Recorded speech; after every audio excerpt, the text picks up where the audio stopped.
Hi, my name's Maya. They didn't just take my inheritance while I was fighting overseas.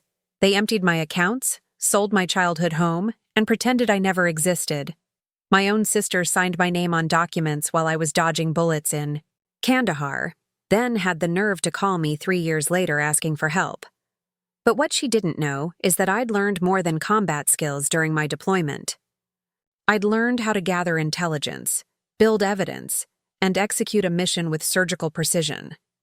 Ever had family steal everything while you were sacrificing for your country? Before we jump back in, tell us where you're tuning in from. And if this story touches you, make sure you're subscribed, because tomorrow I've saved something extra special for you.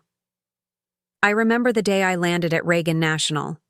The humidity hit me like a wall after the dry heat of Afghanistan.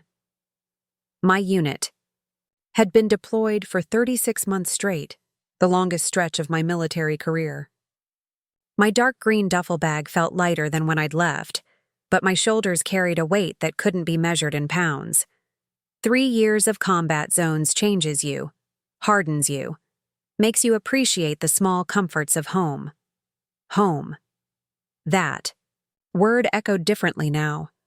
I'd received the news about my father's passing 8 months into my final deployment. A heart attack, sudden and unforgiving, while he was fishing at Lake Anna, his favorite spot since I was a little girl. The military chaplain had delivered the message with practiced compassion, standing in the doorway of our barracks as the desert sun cast long shadows behind him. "You can apply for emergency leave," he'd said, his voice soft against the distant sound of helicopters. I'd considered it. For 3 days, I'd filled out the paperwork, then stopped. My team was in the middle of a critical operation. Faces of the local children we were protecting flashed in my mind. I made a choice that would haunt me: duty first, grief later. I told myself Dad would understand. He'd been Army himself, 2nd Infantry Division, before I was born. My sister Vanessa had sent a brief email. "Don't worry about coming home. I'll handle everything. Dad's being cremated next week. The lawyers say we should sell the house. I'll set aside your share." I trusted her. We'd never been close, 7 years apart, different mothers, different lives. But she was family, the only family I had left. Now, standing in the arrivals terminal, I expected to see her face in the crowd. I'd emailed my flight details 3 times. No response, but I figured she was busy. Instead, I waited 40 minutes before calling a rideshare to take me to our family home in Arlington. The driver, a middle-aged man with salt and pepper hair, glanced at me in the rearview mirror. "Coming home from deployment?" I nodded, watching the familiar streets pass by. Cherry trees were in bloom, delicate pink petals swirling in the spring breeze. "Thank you for your service," he said. "My son's Marines. 3rd tour." "Tell him welcome home from me when he gets back," I replied, my eyes fixed on the approaching neighborhood. The car slowed as we turned onto Maple Avenue. Something felt wrong immediately. Dad's brick colonial with the blue shutters and wraparound porch should have been visible from the corner. Instead, a modern gray structure with floor-to-ceiling windows stood in its place. Clean lines, minimalist landscaping, not a trace of the century-old oak tree that had shaded my childhood. "This can't be right," I muttered, double-checking the address on my phone. But the numbers matched. 4872. I asked the driver to wait and approached the property slowly, combat instincts kicking in. Scan, assess, proceed with caution. A woman in yoga clothes was retrieving mail from a sleek black mailbox that had replaced Dad's hand-carved wooden one. "Excuse me," I called. "I'm looking for the Williams residence?" She turned, startled. "Oh, no Williams here. We're the Prestons. Bought this place about 18 months ago. The previous house was torn down." My stomach tightened. "Who did you buy it from?" "A woman named Vanessa. Something. The realtor handled most of it. She never actually came to the closing." I thanked her and returned to the car, my legs moving automatically while my mind raced. 18 months. The house had been sold while I was still deployed, without my knowledge, without my signature. Or had it? The driver looked concerned. "Everything okay, ma'am? Can you take me to the Arlington County Recorder's office? I need to check some property records." The county building was stark and utilitarian, fluorescent lights humming overhead as I approached the clerk's desk. The woman behind the counter had kind eyes and efficiency in her movements. "Property records for 4872 Maple Avenue, please.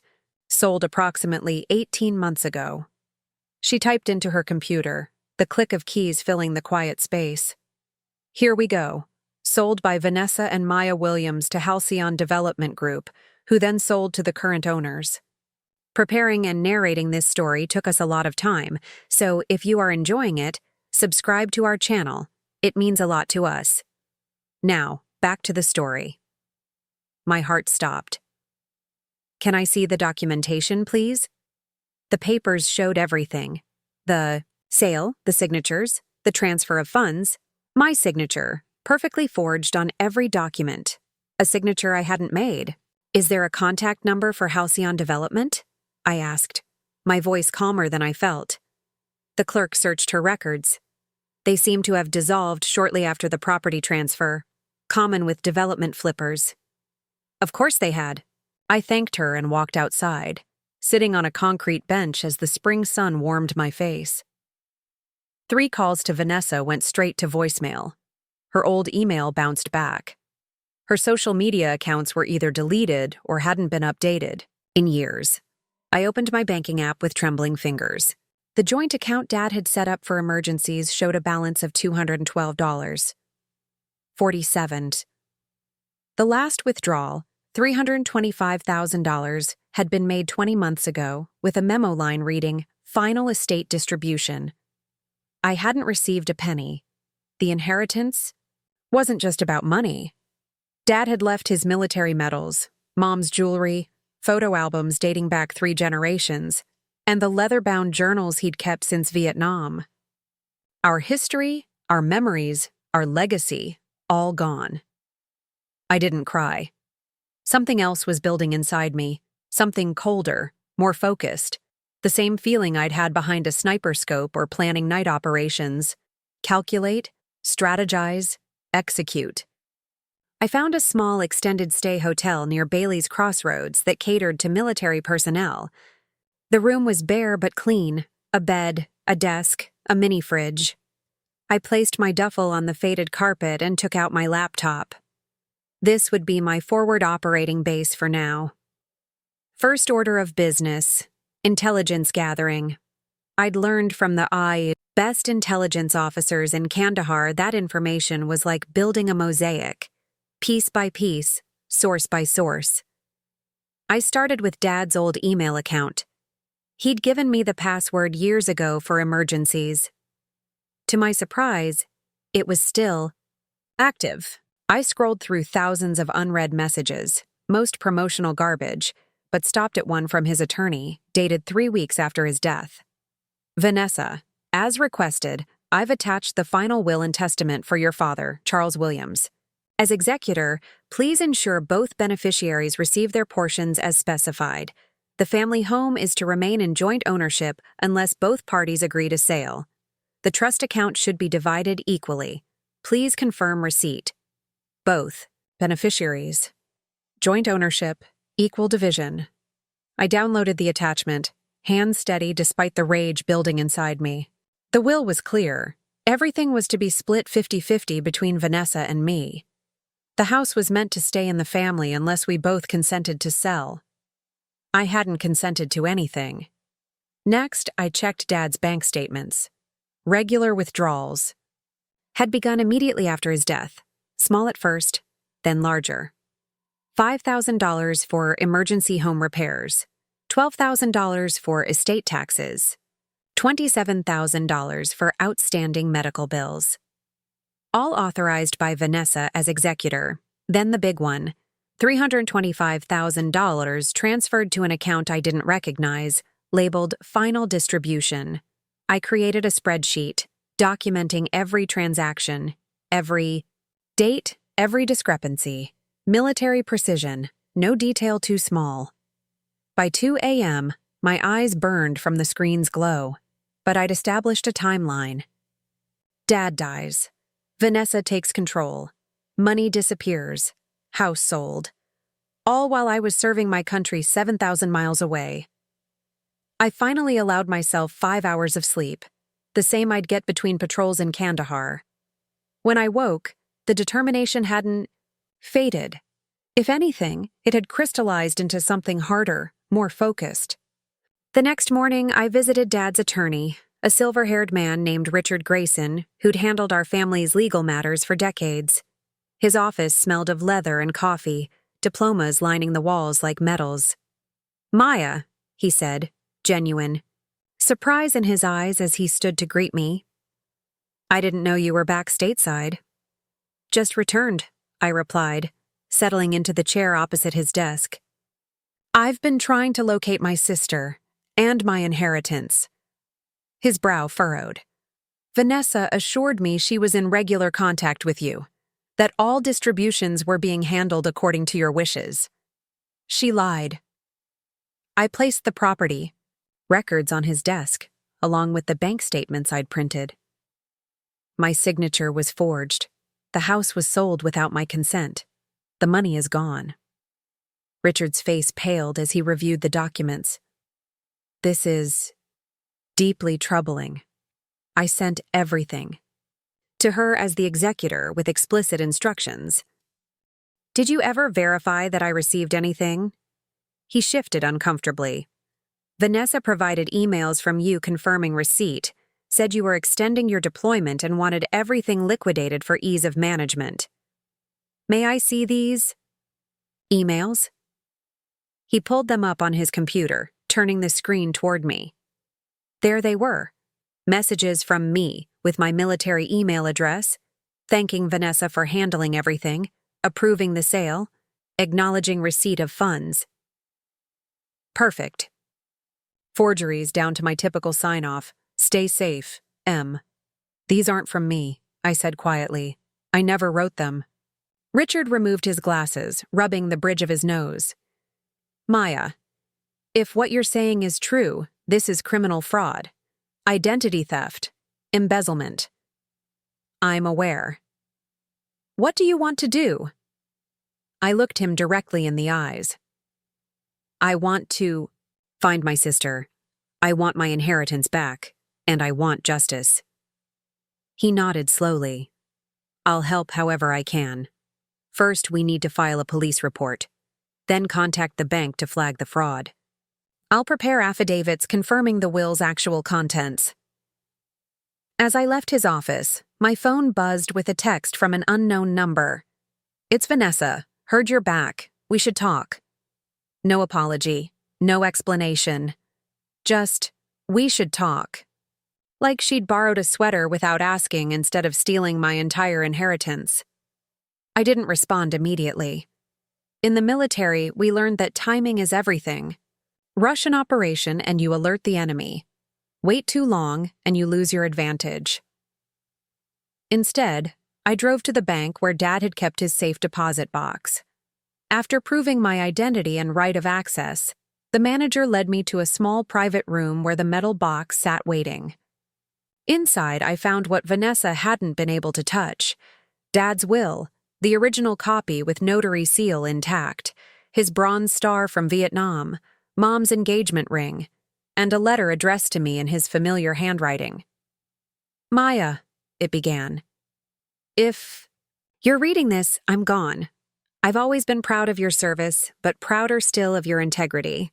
This box contains duplicates of important documents and items I wanted to ensure you received, regardless of circumstances. The house should stay in the family. It's your birthright as much as your sister's. The money matters less than the memories. Come home safe. Love, always, Dad." My vision blurred. I carefully returned everything to the box except the will and a small leather journal. Dad's record of accounts, contacts, and assets. This could be valuable intelligence. Back at the hotel, I finally replied to Vanessa's text, "Where and when?" Her response came quickly. Tomorrow, noon, the Riverside Cafe in Georgetown.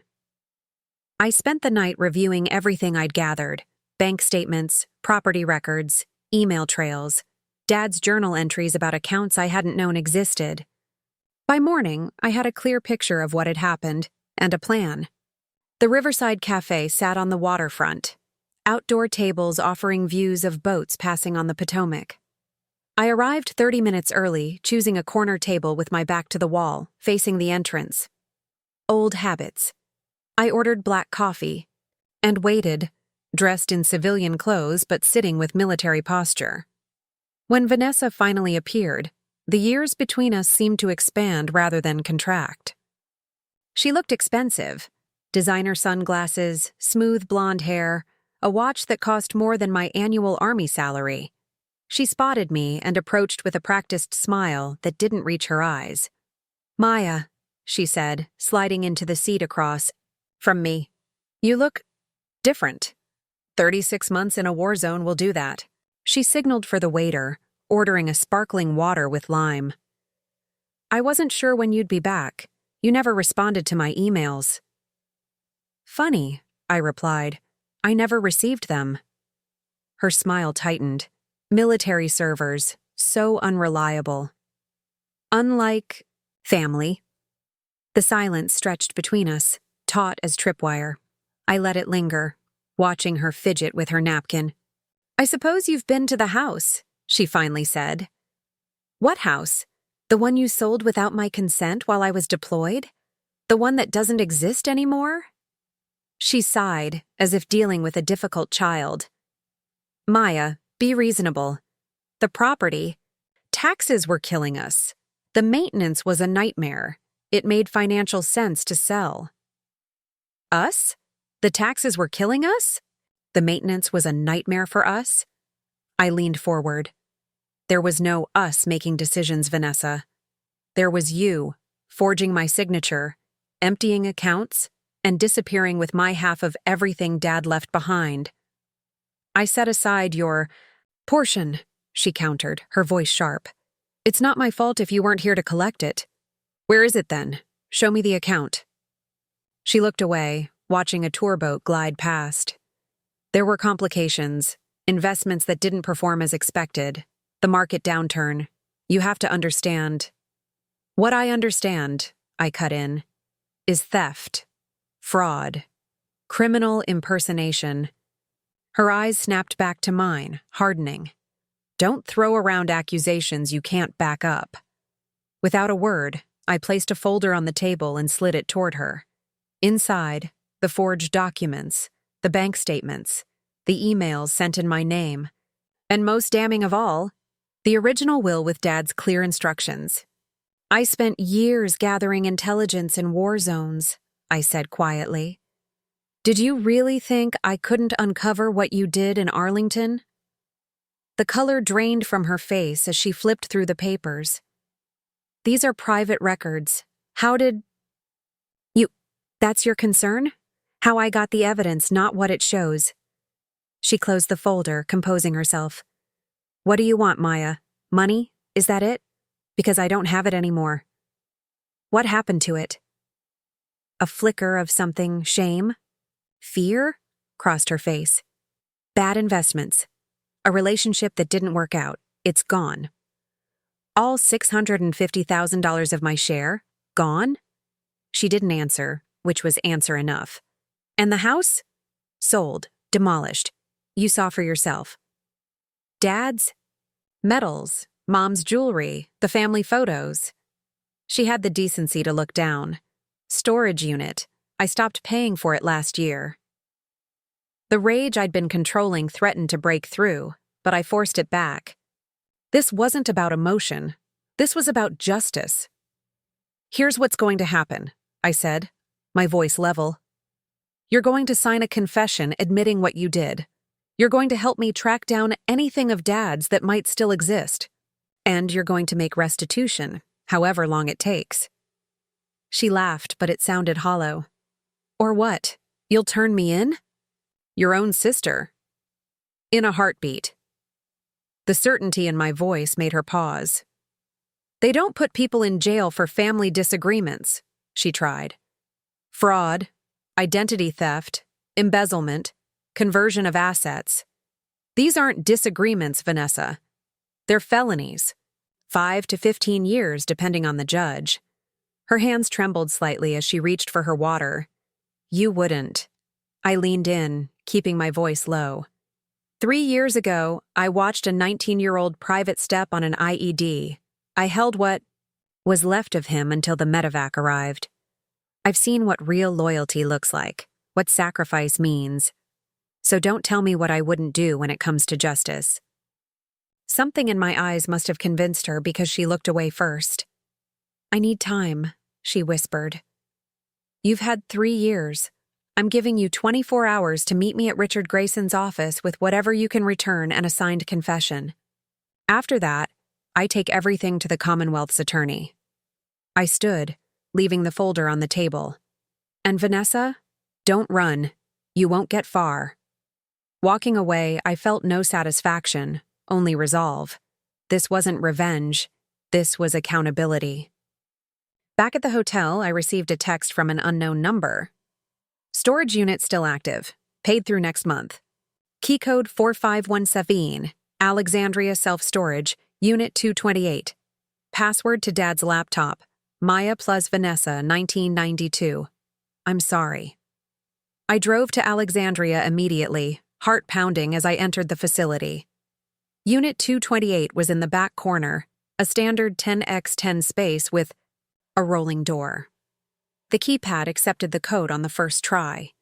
Inside, stacked in careful rows, were the pieces of my past I thought were gone forever. Boxes labeled family photos. Dad's recliner, Mom's hope chest.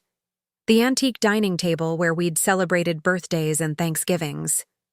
Against the back wall, a sealed plastic container marked Charles Military. Inside, his uniforms, medals, dog tags, and the flag from his first deployment. Beside it, another labeled Maya, Childhood. My high school yearbooks. The stuffed elephant I'd slept with until age 12, a shoebox of report cards and art projects Dad had saved.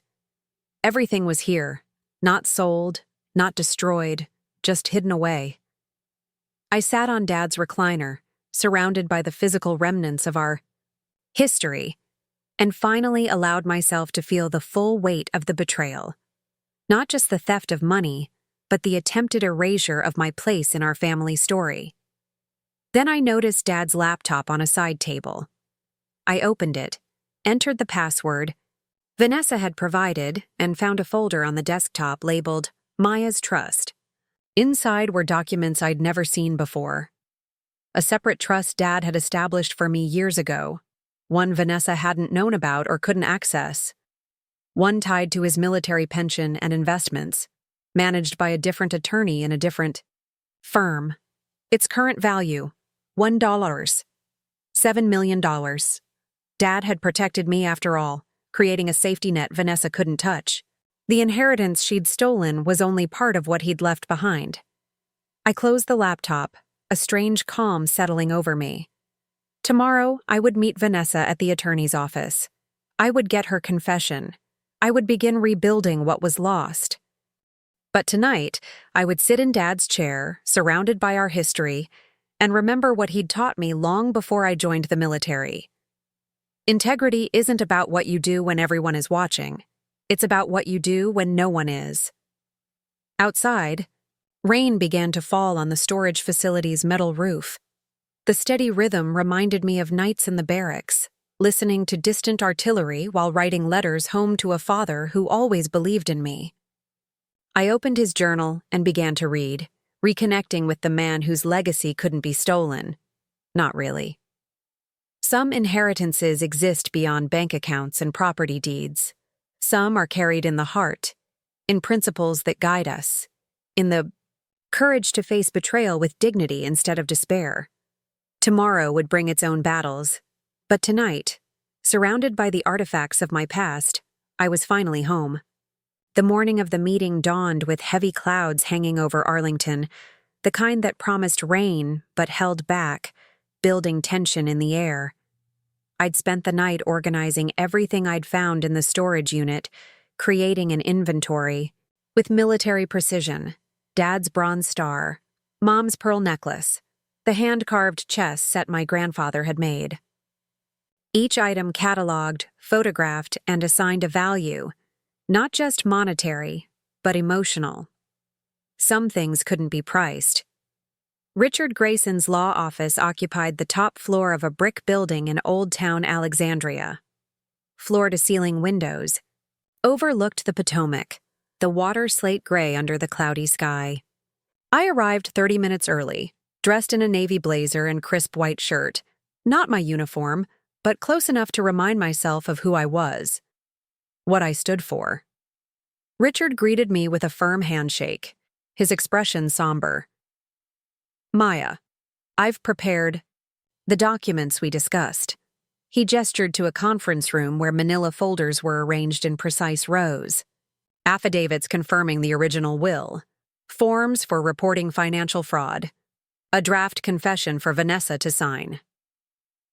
"Thank you," I said, taking a seat that faced the door. Old habits. "Are you sure you want to pursue this?" he asked, settling. Across from me.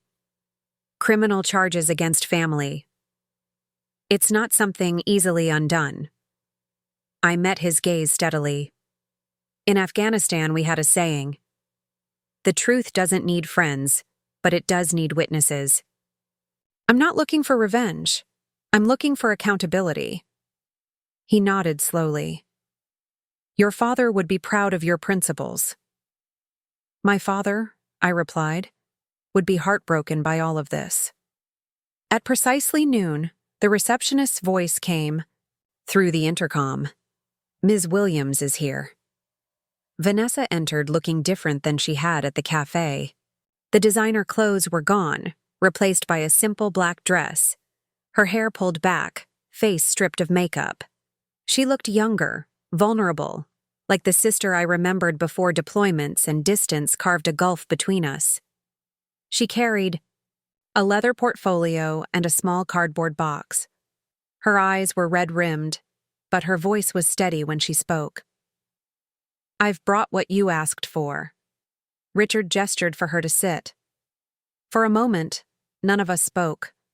The weight of betrayal hung in the air between us, heavier than any rucksack I'd carried through mountain passes.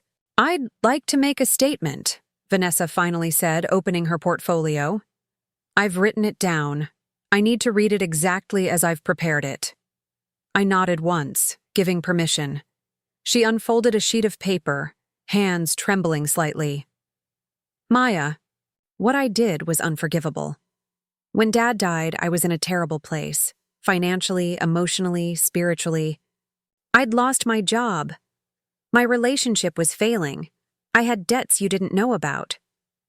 She paused, swallowing hard.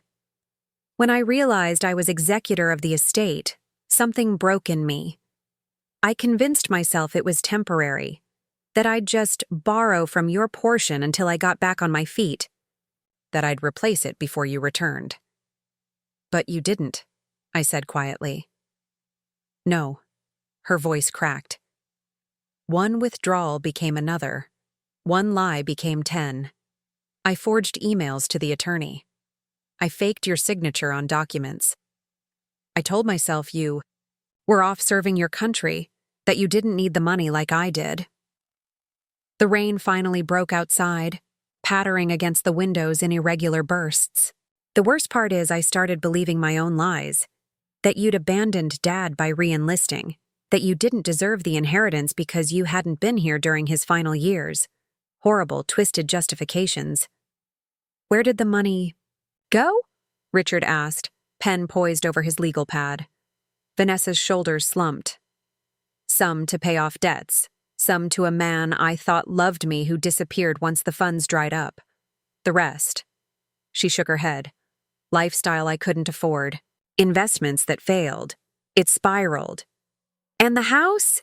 I pressed. I needed cash quickly. A developer made an offer that seemed too good to refuse. I told myself you'd never want to live there anyway, that you'd built a life in the military, I thought of the bedroom I'd grown up in, the height marks penciled on the kitchen doorframe, the window seat where I'd read books during thunderstorms, all gone, replaced by some stranger's modern gray box. "What's in the box?" I nodded toward the cardboard container she'd brought. Vanessa pushed it across the table. Things I kept, things I couldn't bring myself to sell or throw away.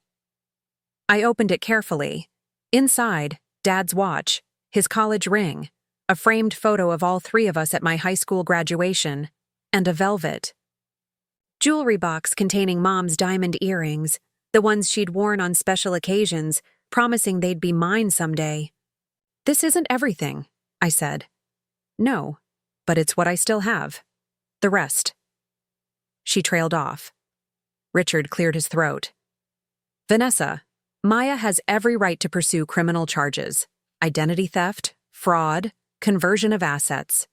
These are serious offenses with serious consequences." Fear flashed across her face. "I know. I've drafted a confession," he continued, sliding a document toward her. "By signing, you admit to these actions. This could be used in criminal proceedings." Her hand shook as she reached for the paper. "Wait," I said. Both of them looked at me, surprised. "Before you sign anything, I need to tell you something." I removed a flash drive from my pocket and set it on the table. "Last night, I found Dad's laptop in the storage unit. I accessed his files using the password you provided." Vanessa's expression was unreadable. "I discovered a trust fund he established for me years ago. One you apparently didn't know about. One tied to his military pension and managed by another firm." Her eyes widened. "What?" "He left me taken care of, Vanessa, separately from the inheritance you stole." Richard looked between us, clearly as surprised as my sister. "So you don't need the money," Vanessa said slowly. "You don't need to press charges." "This isn't about need," I replied, my voice even. "This is about right and wrong, about choices and consequences." "What are you saying?" I leaned forward. "I'm saying that what happens next depends on your actions, not just your words. Restitution, accountability, making things as right as they can be made." "I don't have the money to pay you back," she whispered. "I know, but there are other forms of restitution." Richard looked at me curiously. "What do you have in mind?" I pulled out a second document I'd prepared that morning. Community service. 2 years, working with veterans organizations, helping those who served while you were stealing from one. Vanessa's eyes filled with tears. "You want me to work with veterans?" "I want you to understand what service means, what sacrifice looks like, what it means to put others before yourself. And if I do this, what happens with the criminal charges?" "I'll withhold them," I said carefully, "contingent on your completion of service and your signed confession, which I'll keep in trust. You falter, the confession goes to the Commonwealth's attorney." Richard looked impressed. "Conditional forgiveness with accountability. Your father's daughter indeed." Vanessa stared at the documents before her, the confession and the community service agreement. "Why? Why would you give me this chance?" I thought about the soldiers I'd served with, the ones who'd made mistakes and been given opportunities to redeem themselves, the ones who hadn't. "Because destroying you won't restore what was taken," I said finally. "But maybe this way, something good can come from something terrible." She signed both documents with a steady hand. When she finished, she looked up at me with eyes that reminded me, just for a moment, of the sister I'd known before all this. "I didn't just steal your inheritance," she said quietly. "I stole your homecoming, your chance to grieve Dad properly, time we can't get back." I didn't disagree. After she left, Richard turned to me. "That was unexpected. Are you sure about this approach?" "No," I admitted, "but it feels right. More right than seeing my sister in prison." And if she doesn't follow through? I tapped the signed confession, now sealed in an envelope. Then consequences follow. But I'm giving her the chance to choose her path forward just like Dad would have done. I left the law office feeling lighter somehow, despite the rain that had turned into a steady downpour. Not healed, not yet, but moving in that direction. The next morning, I began the process of rebuilding. First stop, Arlington National Cemetery, where Dad's ashes had been interred with military honors. I hadn't been able to attend the funeral, but I could pay my respects now. The cemetery was peaceful in the aftermath of rain, mist hanging between the perfect rows of white headstones. I followed the map to section 60, where newer veterans rested. Dad's marker was simple: Charles Edward Williams, Major, U.S. Army, Bronze Star recipient, beloved father. I knelt before it, the grass damp through my jeans.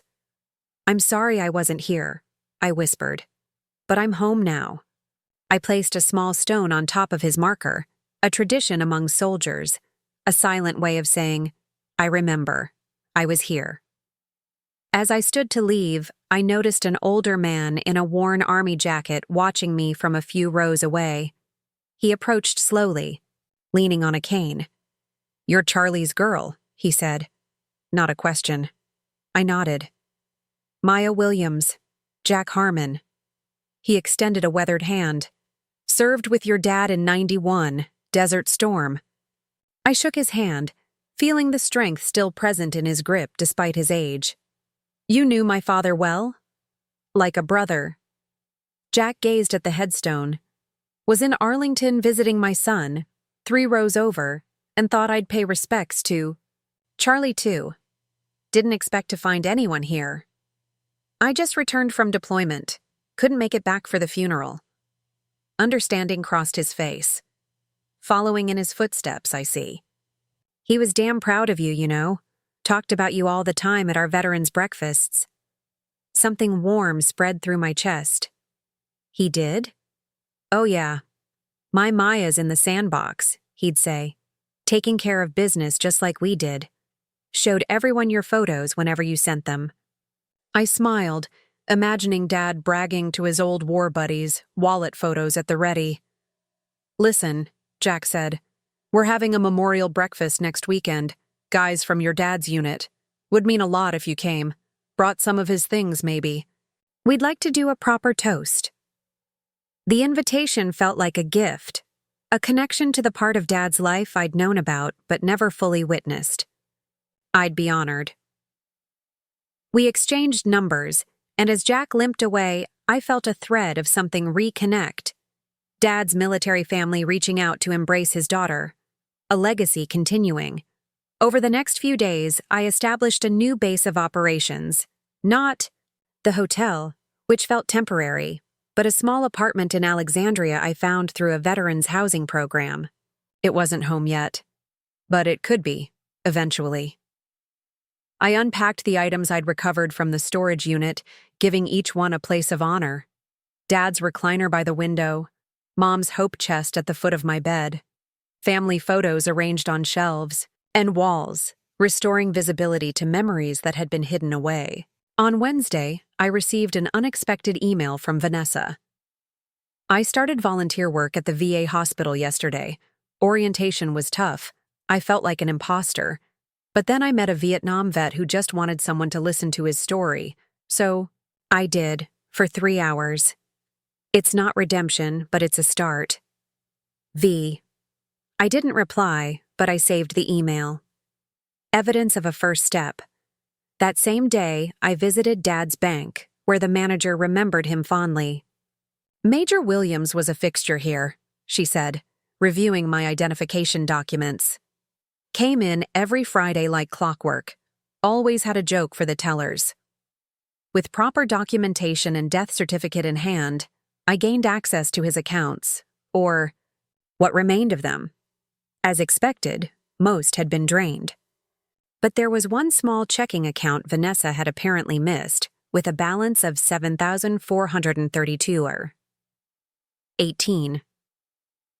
He opened this about a year before he passed, the manager explained. Called it his Maya's return fund. Said it was for when his daughter came home from overseas. Tears pricked at my eyes, the first I'd allowed myself since landing on American soil. Even near the end, he'd been thinking of me, preparing for my homecoming. That evening, as sunset painted the Potomac in shades of orange and gold, I sat on my new apartment's small balcony with Dad's journal open in my lap. I'd been reading it chronologically, one entry each night, savoring his words like rations. That needed to last. Today's entry was from shortly after my first deployment. Maya shipped out today, brave face, but I saw the worry underneath. She gets that from her mother, steel on the outside, tender within. Watched her plane until it disappeared into clouds. Prayed the same prayer my father prayed for me. Bring her home unchanged in all the ways that matter. Vanessa's struggling again. Financial troubles she won't fully explain. Tried to help, but she refuses.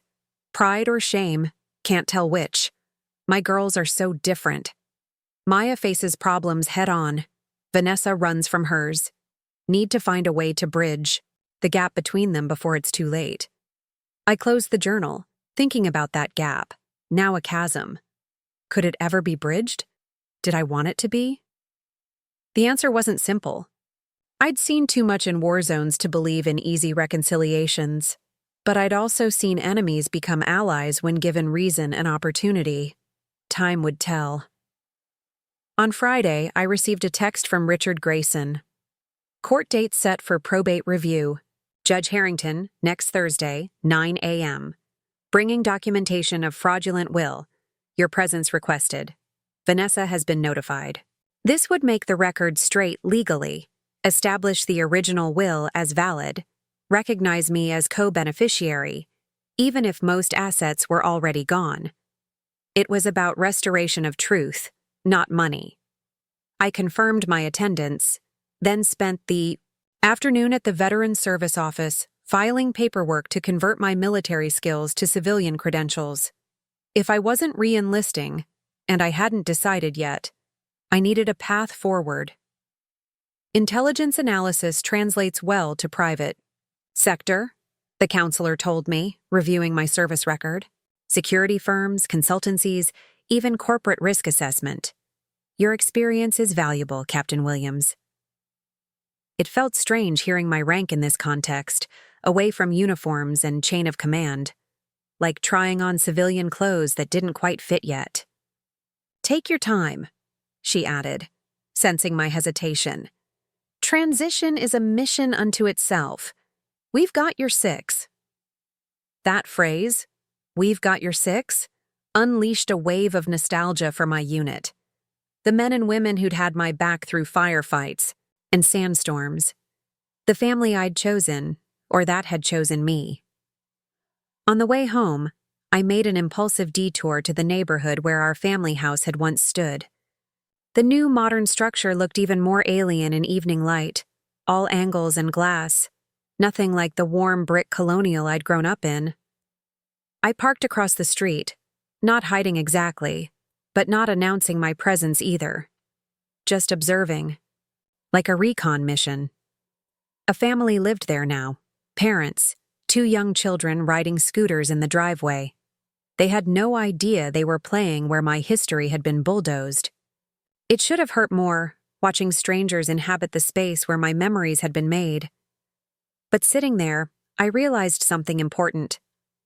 The house wasn't my home anymore. Hadn't been for years, really.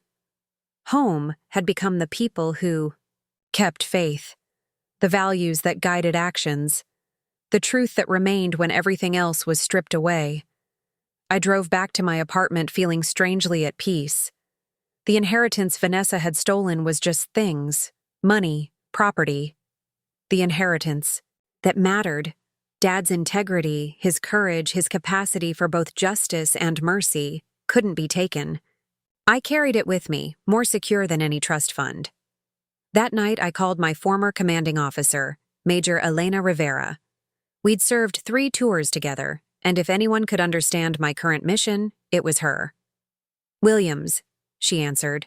the familiar no-nonsense tone bringing an automatic smile to my face. "About damn time you checked in." "Sorry, ma'am. Been busy with a different kind of deployment." I explained the situation, the stolen inheritance, the forged documents, the approach I'd taken with Vanessa. Rivera listened without interrupting, a skill that made her an exceptional officer. "You gave her a choice," she said when I finished. "Accountability with a path to redemption. That's good leadership, Williams. Firm, but fair." "I'm not sure. It was the right call.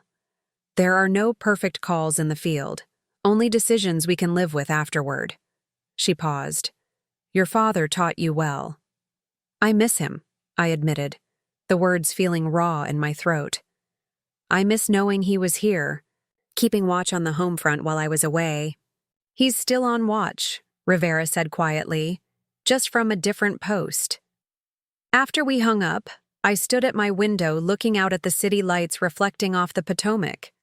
Rivers in Afghanistan had been different, muddy, contested, often dangerous to approach. This one flowed steady and sure, a current I could navigate home by. Tomorrow would bring more steps in my mission. The veterans' breakfast with Dad's old unit, preparations for the probate hearing, decisions about my future, in or out of uniform. But tonight, I felt something I hadn't since receiving news of Dad's death in that dusty barracks, a sense of direction, of purpose beyond survival. The inheritance that mattered most hadn't been in a bank account or a property deed. It had been in lessons taught through example, in principles that guided decisions when the path grew dark, in the courage to face betrayal with dignity instead of despair. That was the legacy no one could steal. A compass that pointed true north even when the terrain changed beneath my feet, even when those I trusted lost their way. I opened Dad's journal again, turning to an entry I'd read a dozen times since, finding it. "Integrity isn't what you do when the world is watching. It's what you do in the dark, when no one would know the difference but you. Maya understands this. Pray someday Vanessa will too." Tomorrow would tell if his prayer had a chance of being answered. Tonight, I would rest in the knowledge that I'd stayed true to his example. Not perfect, but principled. Not vengeful, but vigilant. The kind of soldier and daughter he'd raised me to be. The veterans' breakfast was held at a small American Legion hall just outside Arlington. Red, white, and blue bunting hung from the rafters, and the smell of coffee and bacon filled the air. I arrived carrying a wooden shadow box containing Dad's medals, photos, and unit patches, items I'd carefully arranged the night before. Jack Harmon spotted me immediately, raising a gnarled hand in greeting. "Maya, over here." He sat at a round table with 5 other men, all in their 60s or 70s, all wearing some marker of their service, a veteran's cap, a unit pin, a commemorative jacket. These were my father's brothers in arms, men who had shared dangers and triumphs decades before I was born. "Gentlemen," Jack announced as I approached, "this is Charlie Williams' daughter, Captain Maya Williams, 3 tours in Afghanistan." They stood as one, a gesture of respect that caught me off guard. I'd been expecting polite interest, maybe some nostalgic stories about Dad. Not this deference from men who had served when women in combat roles were rare. "Sir, that's not necessary," I said, momentarily falling back on military formality. "The hell it isn't," said a tall man with silver hair and a Desert Storm veteran cap. "You're Charlie's kid and a combat vet. That deserves standing." Jack made the introductions. Mike Peterson, Army Rangers. Dave Lozano, Mechanized Infantry. Sam Cooper, Intelligence. Ray Jenkins, Medic. Frank Delaney, Charlie's platoon sergeant in Desert Storm. Frank pulled out a chair for me. "Your dad saved my life in Kuwait. Pulled me out of a burning Humvee when..." The rest of the unit thought I was already gone. I set the shadow box on the table. "He never told me that story." "Charlie wasn't one to brag," Ray said, pouring me a cup of coffee. "But we've got plenty of stories he didn't tell." For the Next 2 hours, I listened as they filled in pieces of my father's military career I'd never known. The night he guided the unit through a sandstorm using only a compass and gut instinct. The time he negotiated with local tribal leaders to secure safe passage for a medical convoy. The Christmas he gave up his leave so a young private could go home to see his newborn daughter. Your dad believed in second chances, Frank said, buttering a piece of toast. Made everyone around him believe, too. That's why we were so surprised about the falling out with your sister, Mike added, then winced as Jack shot him a warning glance. My cup paused halfway to my lips. What falling out? The men exchanged looks. Finally, Sam cleared his throat. About 6 months before your dad passed, he and Vanessa had some kind of major disagreement. He wouldn't go into details, just said she'd made choices he couldn't support. What kind of choices? I asked, trying to keep my voice neutral. Don't know for sure, Frank replied. But he changed his will afterward. Said he needed to protect certain things from being misused. A chill ran through me despite the warm room. Did he tell you he changed his will? Mentioned it at our last breakfast together, Jack confirmed. Said he'd made arrangements to ensure his legacy went to those who understood its value. We assumed he meant you. The pieces clicked into place. Dad hadn't just randomly decided to create a separate trust for me. Something had happened with Vanessa, something serious enough to make him reconsider how to distribute his estate. Did he seem afraid? I asked carefully. Dave shook his head. Not afraid, disappointed. Said sometimes the hardest battles are fought within families. After breakfast, the men performed a small ceremony for Dad. Each placed a coin on the shadow box, their unit coins, personal and significant. Frank explained that it was their way of saying final call answered for a fallen comrade. We'd like you to have something too, Jack said, presenting me with a worn leather case. Inside was my father's first combat infantry badge, tarnished with age and history. This belongs with you, Frank added. Charlie would want his warrior daughter to have it. I clutched the badge, feeling its weight, physical and symbolic. Thank you. For this and for the stories. For helping me know parts of him I missed. As we said our goodbyes, Ray pulled me aside. Your dad worried about you out there, but he never doubted you. Said you had the strongest moral compass of anyone he'd ever known. That's high praise from Charlie Williams. I drove home with the shadow box beside me on the passenger seat, the veteran's words echoing in my mind. A new picture of my father was emerging. Not just the dad who taught me to change tires and check oil, but the soldier who saved lives and believed in second chances. The man who saw trouble coming with Vanessa and took steps to protect what mattered. That afternoon, I received a call from Richard Grayson. Maya, something's come up. Can you come to the office today? His tone made me immediately alert. What's happened? Better discussed in person. How soon can you get here? I checked my watch. 30 minutes. The law office was quieter than usual when I arrived. No receptionist, no associates visible. Richard met me at the door, his expression grave. Thank you for coming, he said, leading me to his private office rather than the conference room. I've received some concerning information. He gestured for me to sit, then handed me a thick manila envelope. This was delivered by courier this morning. No return address, but the contents are illuminating. Inside was a flash drive and a stack of bank statements, not from my father's accounts, but from a series of offshore accounts I didn't recognize.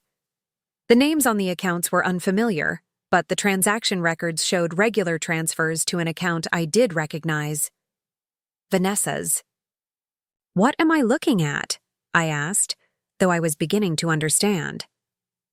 Richard pointed to dates highlighted in yellow. These transfers begin 3 years ago and continue to present. Large sums, routed through shell companies before landing, in your sister's personal account. I flipped through the statements. Where did this money come from originally? That's where the flash drive comes in. He inserted it into his computer and turned the screen so I could see. These appear to be communications between Vanessa and several foreign investment groups. She was offering something called proprietary development algorithms in exchange for these payments. My blood ran cold. Proprietary? She was selling Dad's work? Dad's company had developed predictive algorithms for urban planning and sustainable development, valuable intellectual property he'd spent decades perfecting. The algorithms were licensed to cities and planning commissions worldwide, generating substantial revenue. It appears so, Richard confirmed. And based on these dates, it started well before your father's death. That's what they argued about, I murmured. That's why he changed his will. It would explain a lot. Richard leaned back in his chair. The question is, what do you want to do with this information? I studied the documents, military training kicking in, assess the intelligence, evaluate options, determine strategic objectives. Who sent these? I asked. Unknown. The courier was from a general service, paid in cash. I thought about the anonymous text that had led me to the storage unit. The same source? Someone inside Dad's company who had discovered what Vanessa was doing. A former associate with a conscience? These transfers are still happening, I noted, pointing to a transaction dated just last week. She told me she was broke, that all the money was gone. Clearly not the case. I closed the folder slowly. What are the legal implications here? Potentially severe, Richard replied. If she was selling proprietary algorithms without authorization, that's corporate espionage, intellectual property theft, wire fraud for the international transfers. And if this started while your father was alive without his knowledge, then she betrayed him long before she betrayed me. The realization settled like lead in my stomach. This wasn't just about my inheritance anymore. This was about Dad's life's work being sold off in secret, his trust violated in the most fundamental way.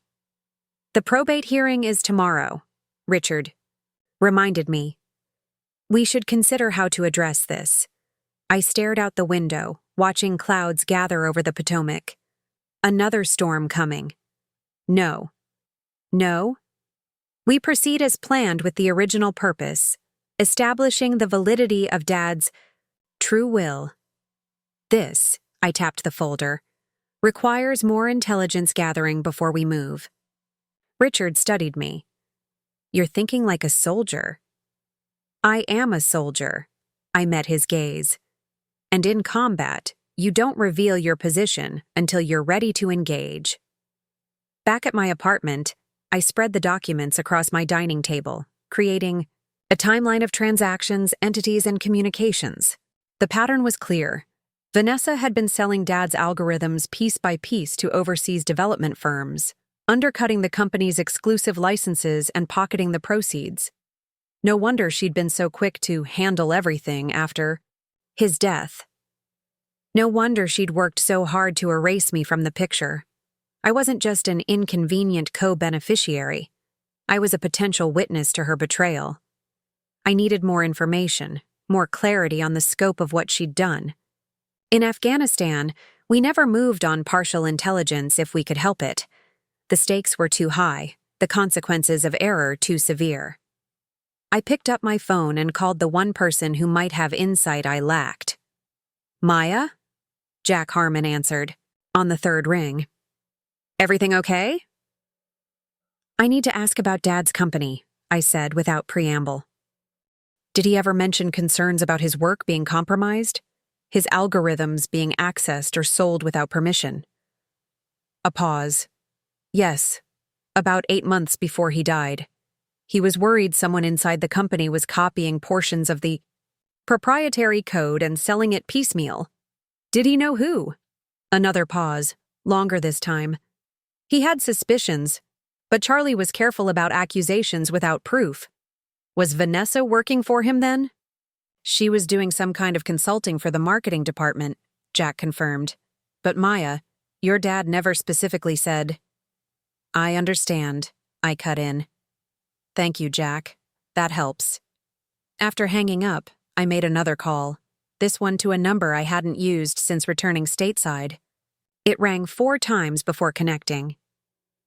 Captain Williams. The voice on the other end was crisp, professional. This is unexpected. Specialist Reeves, I replied. How's civilian life treating you? Liv Reeves had been my unit's cyber intelligence specialist, a prodigy with digital forensics who'd transitioned to private security work after her last tour. Less sand, better coffee, she answered. But I miss the clarity of purpose sometimes. What can I do for you, Captain? I explained the situation in broad strokes, the stolen inheritance, the discovered documents, the potential corporate espionage. You need digital confirmation, she concluded. Evidence the algorithms were accessed, copied, transmitted. Exactly. Without alerting the target. Challenging, but not impossible. I could almost hear her mind working through the problem. I'll need access to the company's server logs, access records, email archives. Can you get those? I'm working on it. Send what you can. I'll tell you what I find, not how I find it. Plausible deniability. After we disconnected, I sat back, feeling the familiar focus of mission planning settle over me. This wasn't about money anymore. This was about truth, about protecting Dad's legacy in a more fundamental way than mere inheritance. My phone buzzed with a text from Vanessa. We'll be at probate hearing tomorrow as required. Can we talk privately afterward? I stared at the message, imagining what she might say. More excuses? More manipulation? Or had she somehow learned about the documents Richard had received? I'll be there, I replied simply. The probate court was housed in a modern annex to the county courthouse, all brushed steel and glass, a stark contrast to the ornate original building beside it. I arrived early, dressed in a charcoal suit with Dad's combat infantry badge pinned, discreetly to the inner lapel, not visible to others but present for me. A reminder of what I was fighting for. Richard met me in the lobby, briefcase in hand. Ready? As I'll ever be. The hearing itself was surprisingly brief.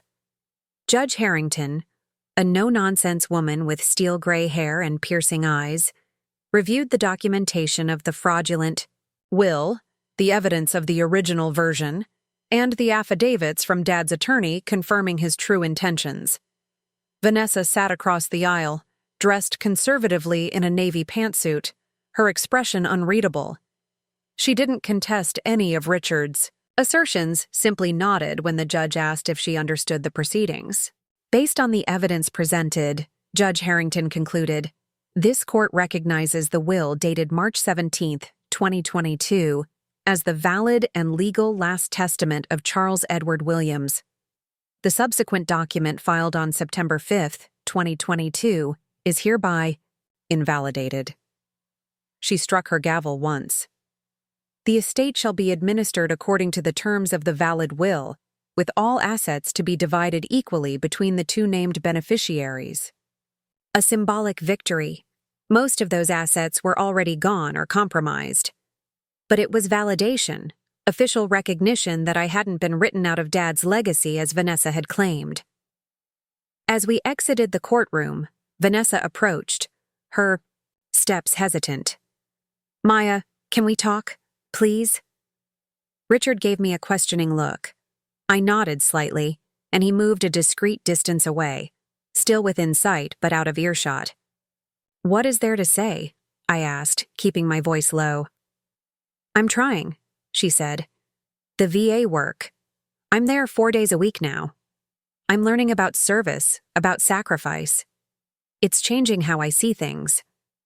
I studied her face, looking for signs of deception. But all I saw was exhaustion and something that might have been genuine remorse. "I want to make amends," she continued, "not just for the inheritance, but for everything." Did she know about the documents Richard had received? Was this preemptive damage control? "Everything," I repeated. "That's a broad term." She glanced around, then lowered her voice further. "Dad's company, his work. I made mistakes there too, terrible ones." "What kind of mistakes, Vanessa?"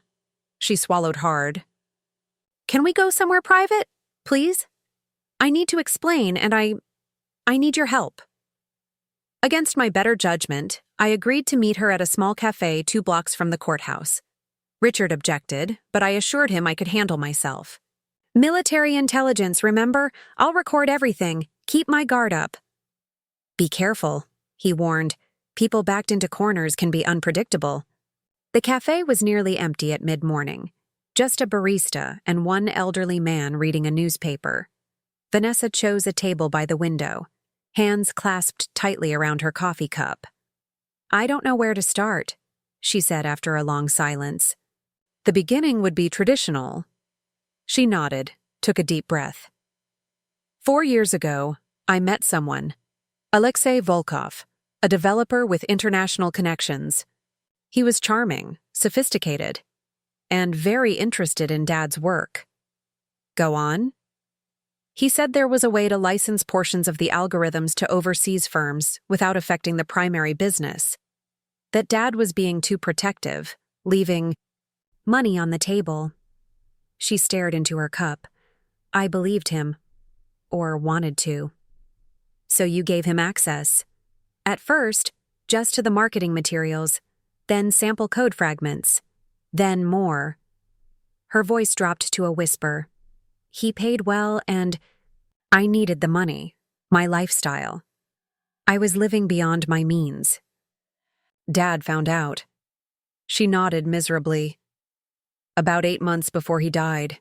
He was furious, not just about the breach, but that I'd betrayed his trust. He told me he was cutting me out completely, that I'd lost my place in the company and the family." This aligned with what Jack had told me, what the bank records showed. "But then," she continued, "he softened, said everyone deserves a second chance, that he'd give me time to make it right." "And did you?" Her eyes met mine, hollow with shame. "No. I told him I'd stopped, but I kept selling. Even after he died. Even after I took your inheritance. The money.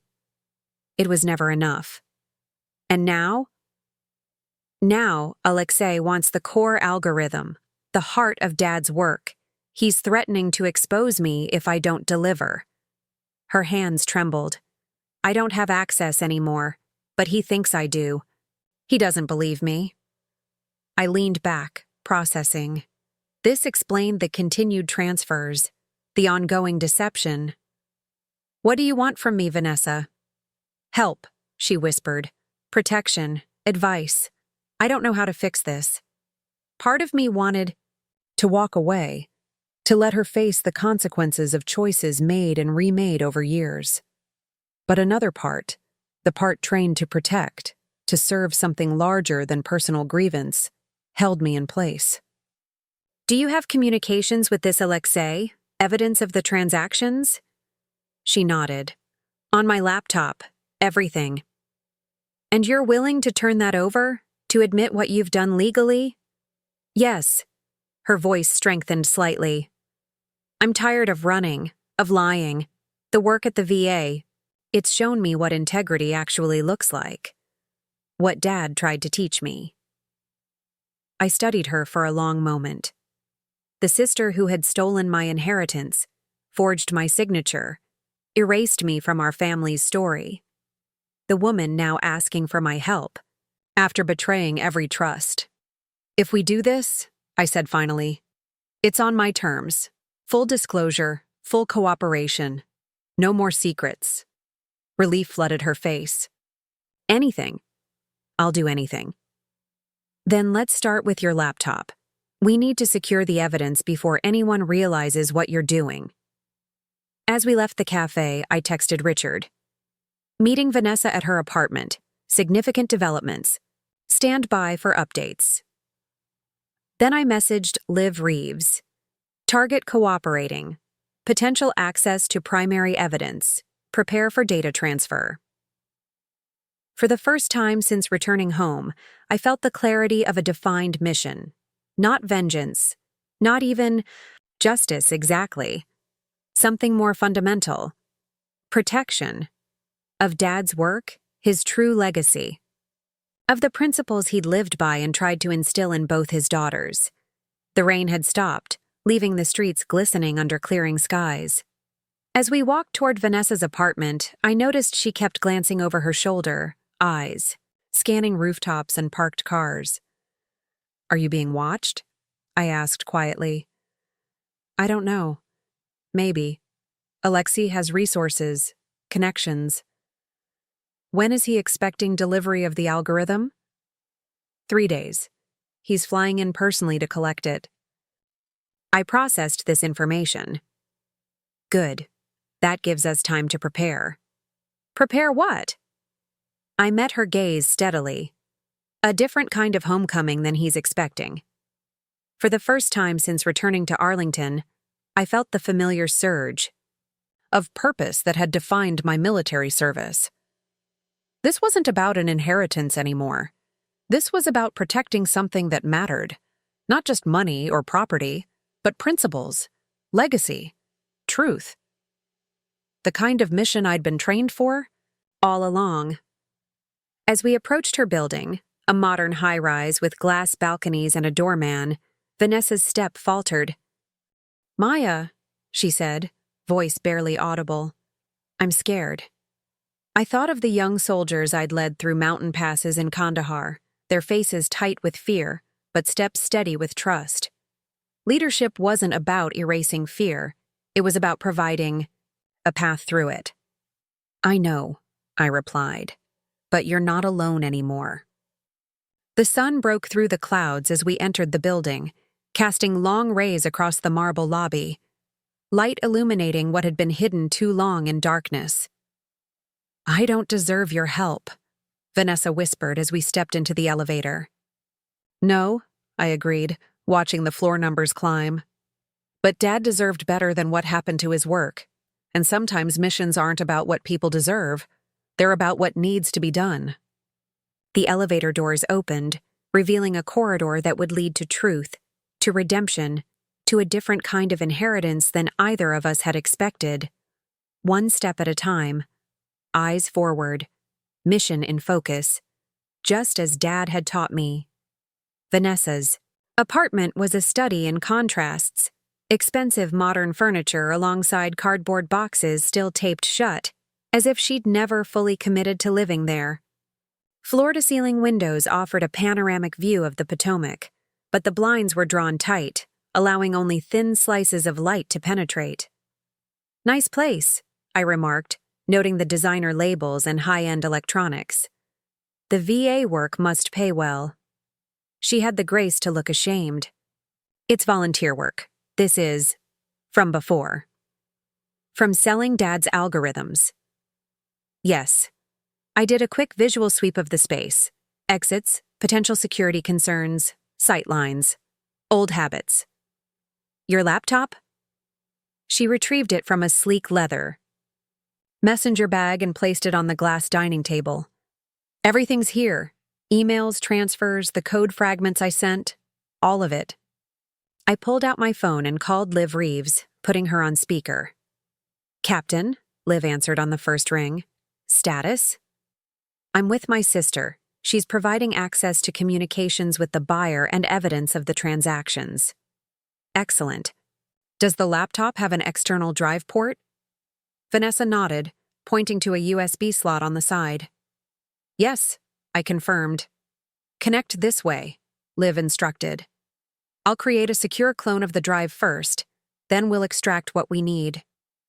For the next hour, we followed Liv's technical guidance, creating copies of emails, financial records, and code fragments. Vanessa opened everything without hesitation, entered passwords, explained cryptic references in the communications. The picture that emerged was damning. Alexei Volkov, a Russian national with connections to several international development firms, had methodically harvested pieces of Dad's proprietary algorithms through Vanessa, paying her over $2 to $3 million across 4 years. This final piece he wants, I asked as Liv worked remotely. What makes it so valuable? Vanessa's expression tightened. It's the integration engine, the part that makes all the components work together seamlessly. Without it, the pieces are useful but limited. With it, he could replicate Dad's entire system. Yes, and sell it as his own. I thought of Dad's decades of work, the late nights, the testing, the refinements that had made his urban planning algorithms revolutionary. The legacy he'd built with intelligence and integrity being stolen piece by piece. Maya, Liv's voice came through the speaker. I've found something interesting. There's a pattern to these communications. Volkov isn't just harvesting code, he's mapping your father's entire intellectual property portfolio. Client lists, implementation strategies, even staff expertise profiles. Corporate espionage, I murmured. High level, Liv confirmed. And based on these email threads, your sister isn't his only source. There are references to someone inside the company's current leadership. Codename Architect. Vanessa's head snapped up. What? I didn't know about anyone else. I studied her reaction. The surprise seemed genuine. Can you identify this architect? I asked Liv. Working on it. The communications are careful, but there are metadata traces. Give me time. After disconnecting, I turned to Vanessa. Tell me about this meeting with Volkov. Details. She sank onto the sofa, suddenly looking exhausted. Thursday night, he's flying into Reagan National on a private charter. We're supposed to meet at the Jefferson Hotel at 9 p.m. I give him the final algorithm. He gives me the last payment, $500,000. Then we're done. Except you don't have the algorithm to give him. No. I lost access when Dad removed me from the company systems before he died. I paced the length of the window, thinking. So he's expecting something you can't deliver, threatening exposure if you fail, and potentially has another insider still active in the company. Yes. And now you want my help. She met my gaze directly for the first time. I want to make it right. Not just for me, for Dad, for what I did to his work. I considered our options, mind shifting into tactical planning mode. We need more than just your testimony and these records. We need Volkov himself, his direct involvement, his admission of what he's doing. How? He's careful, professional. So am I. I pulled out my phone again, this time calling Richard. We need to bring in some additional resources. This just got bigger than family business. Within 2 hours, Richard arrived with reinforcements. A federal prosecutor named Andrea Santos, who specialized in intellectual property theft and corporate espionage, and a cybersecurity expert from the FBI's Economic Crimes Division. Captain Williams. Santos greeted me with a firm handshake. Richard briefed me on the basics. This could be significant. The FBI agent James Chen was already reviewing the data Liv had extracted, his expression growing increasingly focused. This is sophisticated work. Your father's algorithms are highly valuable, potential national security implications given their applications in urban infrastructure. We gathered around Vanessa's dining table, now transformed into an impromptu command center. Maps of the Muddy. Jefferson Hotel. Printouts of Volkov's communications. Financial transaction records spanning 4 years. The goal, Santos explained, is to catch Volkov in the act of attempting to purchase stolen intellectual property.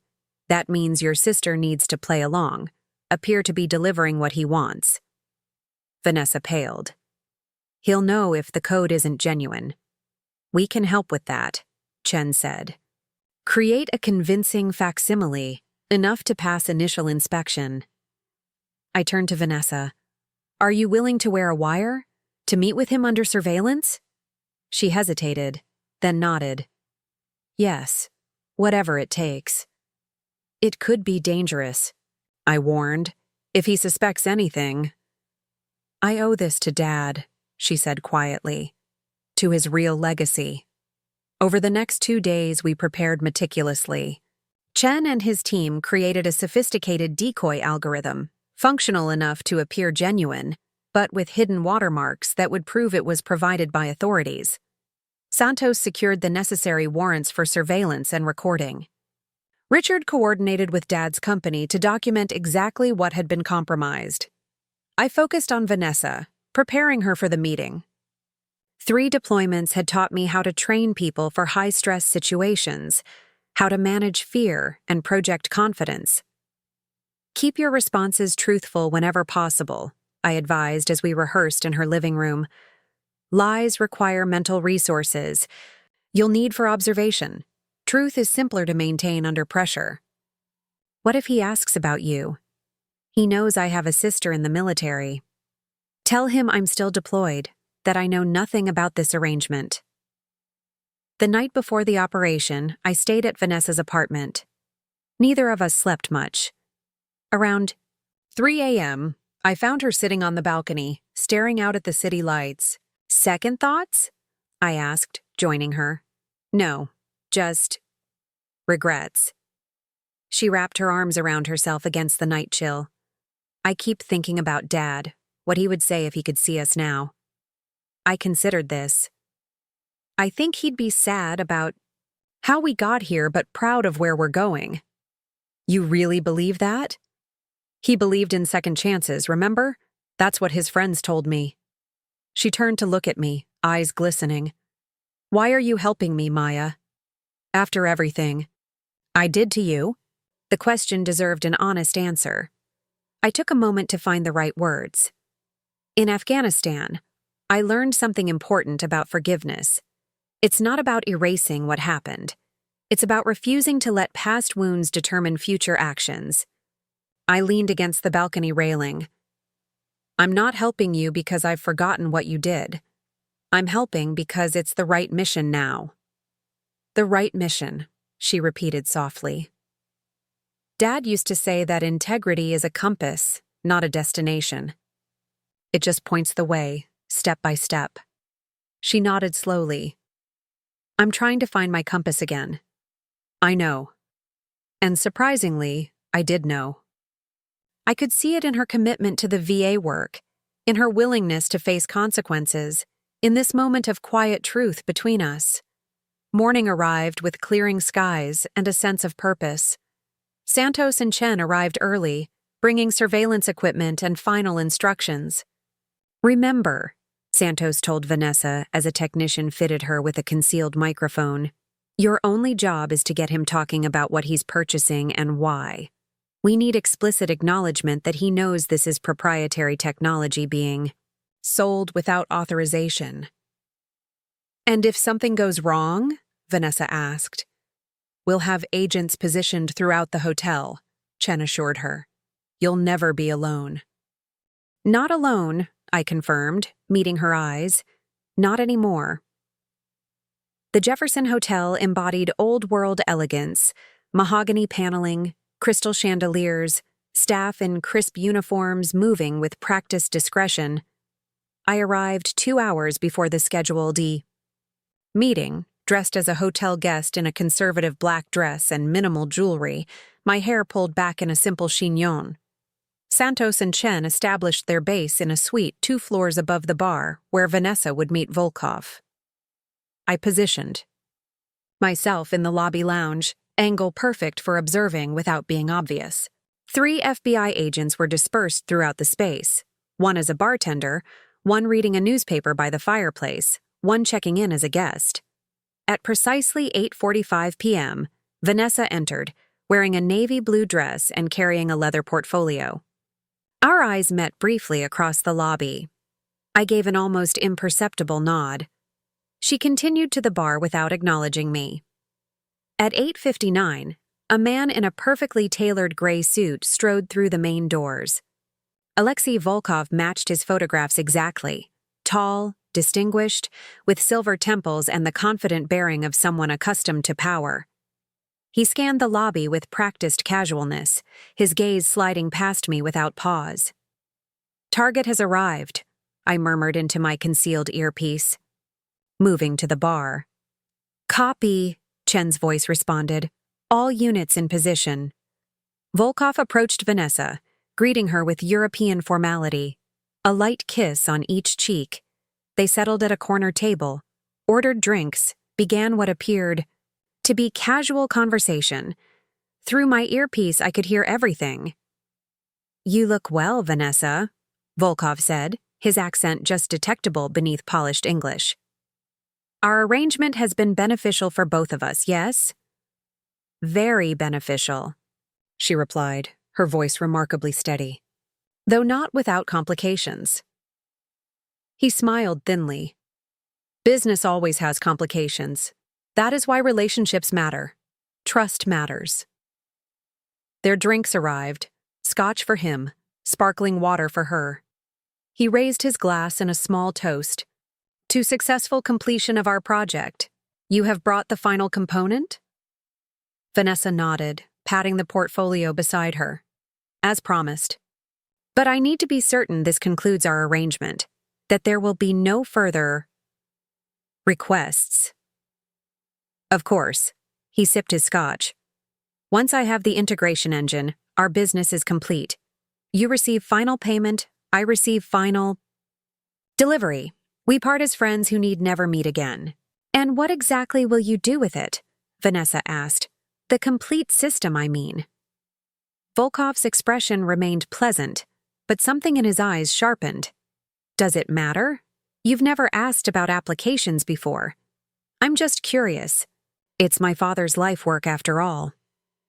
A beat of silence, then Volkov set down his glass. "Let us be direct. Your father created something of extraordinary value. His mistake was limiting its application to American firms at American prices. I simply democratize access by selling it to competitors, by optimizing its market potential." He leaned forward slightly. "The integration engine completes the package. With it, my clients can implement the entire system independently." "Clients in Russia? China?" His smile tightened. "Clients who appreciate value and don't concern themselves with Western intellectual property conventions." This was exactly what Santos needed: explicit acknowledgement of intent to circumvent legal protections. Vanessa reached for the portfolio. "I should confirm the final payment before proceeding." "Of course." Volkov removed a phone from his pocket, tapped the screen several times. "There, 500,000 transferred to your Cayman account. Viewable now, accessible in 24 hours upon my confirmation of the product's authenticity." She checked her own phone, nodded. "It's there." "Now," he said, gesturing to the portfolio. "Shall we conclude our business?" Vanessa opened the leather case, removing a slim external hard drive. "The integration engine, as promised." Volkov reached for it, but she held it just beyond his grasp. "One question first. You mentioned having other sources in the company. Who?" His expression cooled. "That is not your concern. It is if they can trace this back to me. I need to protect myself." He studied her for a long moment, then shrugged slightly. "Very well, a sensible precaution. We have another associate, senior level, access to the central repositories. They provided verification of the components you delivered, ensured compatibility. Does this associate have a name?" "Names are unnecessary details." He extended his hand again. "The drive, please. Our business concludes tonight." Vanessa hesitated, then handed over the device. "It's done then." "It is." Volkov pocketed the drive, then stood. "A pleasure doing business with you, Ms. Williams. I suggest a considerable cooling period before our paths cross again." He left without looking back, moving smoothly through the lobby toward the exit. "Target is moving," I murmured into my earpiece. "Drive has been exchanged." "All units hold positions," Chen responded. "Let him clear the building."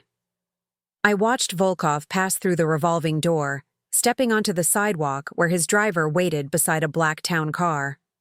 "Now," Santos ordered. Everything happened. With choreographed precision. FBI agents converged from multiple directions. Volkov's expression registered a moment of surprise before shifting to careful neutrality as he was detained, the drive recovered from his pocket. Inside, I moved quickly to Vanessa's side. "You did well," I told her as agents secured the area. Exactly what was needed. Her hands were trembling now, adrenaline crash setting in. "Is it over?" "This part is." I guided her to a quieter corner as Santos approached. "Excellent work," the prosecutor said. "We've got him on multiple counts: attempted purchase of stolen intellectual property, conspiracy, wire fraud for the transfers." The recording was crystal clear. "And the other insider?" I asked. "The architect?" "We'll get that from his devices and accounts. Federal warrants are already being executed at his hotel room and on all electronic communications." Over the next several hours, we provided formal statements. Vanessa's cooperation was noted, her willingness to wear a wire and facilitate the arrest acknowledged as substantial assistance. "This doesn't eliminate her criminal liability," Santos explained to me privately, "but it significantly mitigates it. With continued cooperation, we're looking at probation rather than incarceration." By dawn, we were finally released. I drove Vanessa back to her apartment, both of us exhausted, but strangely energized. "What happens now?" she asked as we pulled into her building's garage. "Now you keep cooperating.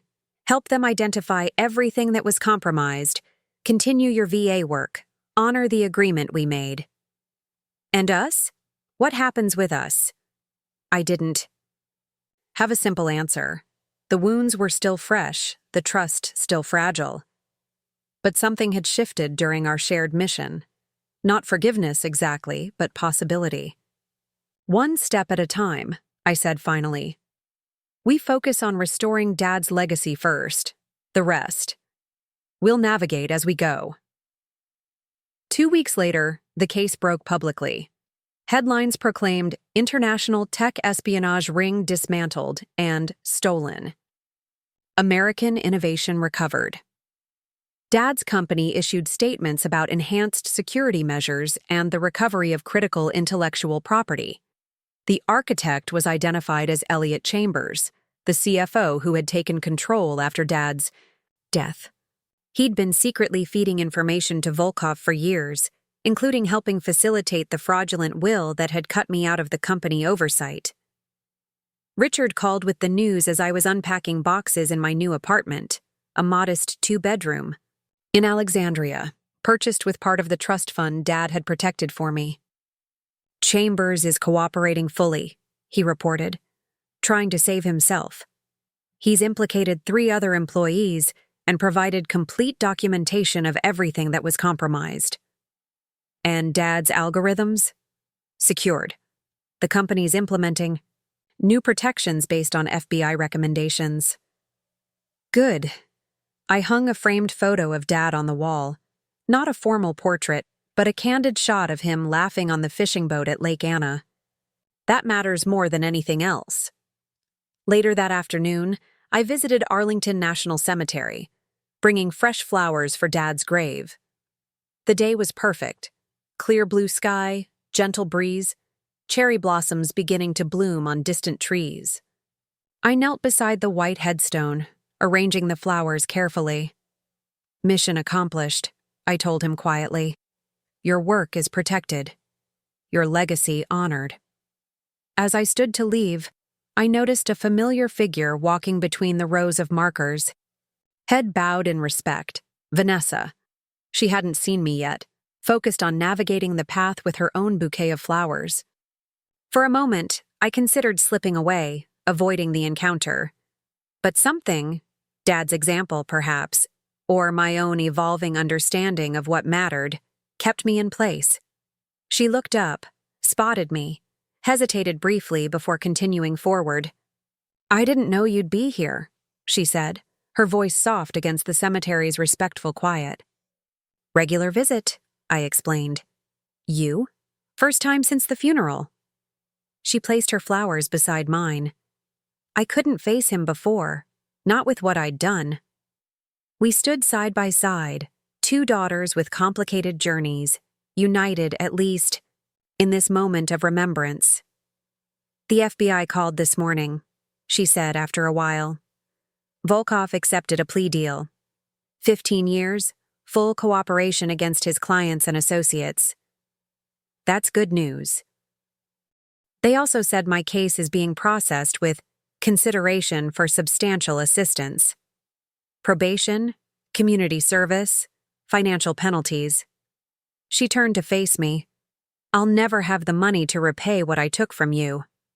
"I know. But I'm going to try anyway, however long it takes." I studied her. The sister who had stolen my inheritance, who had also helped recover something more valuable. The person Dad had believed deserved a second chance. "There's something you should know," I said. "I've been offered a position with a federal task force on technology security, using my military intelligence background to help protect American innovation." Her eyebrows rose. "That's perfect for you." "It feels right, using what I know to guard what others have built." We began walking slowly toward the cemetery exit, falling into step naturally. "Maya," Vanessa said after a while, "when you came home and found everything gone, how did you not just fall apart?" I considered the question carefully. In the military, we have a concept called commander's intent. When everything goes sideways, communications fail, plans collapse, you focus on the core mission, what matters most. And what was your core mission when you came home? Initially, just truth, understanding what had happened. Then it became something larger, protecting Dad's real legacy, his work, and principles. I glanced at her. Revenge was never the objective. She nodded slowly. "I think I'm still figuring out my mission."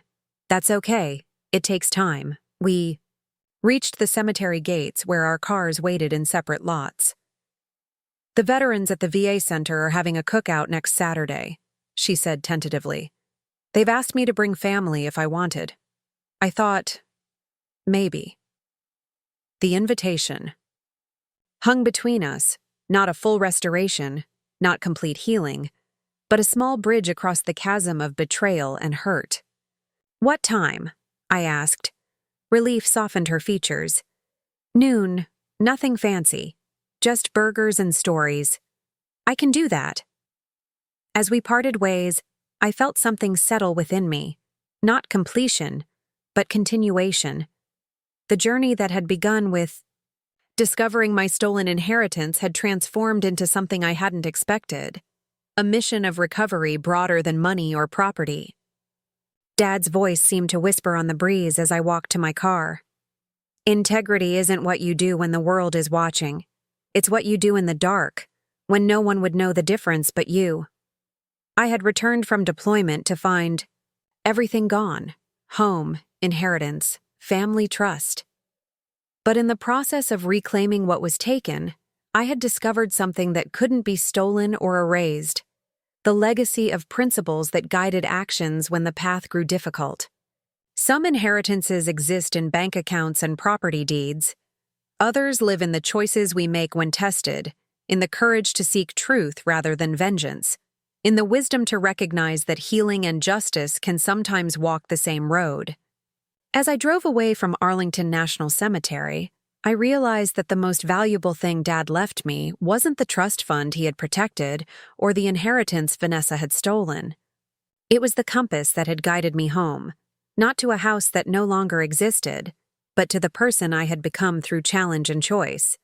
That was an inheritance no one could ever take away. Up next, you've got 2 more standout stories, right on your screen. If this one hit the mark, you won't want to pass these up. Just click and check them out. And don't forget to subscribe and turn on the notification bell so you don't miss any upload from us.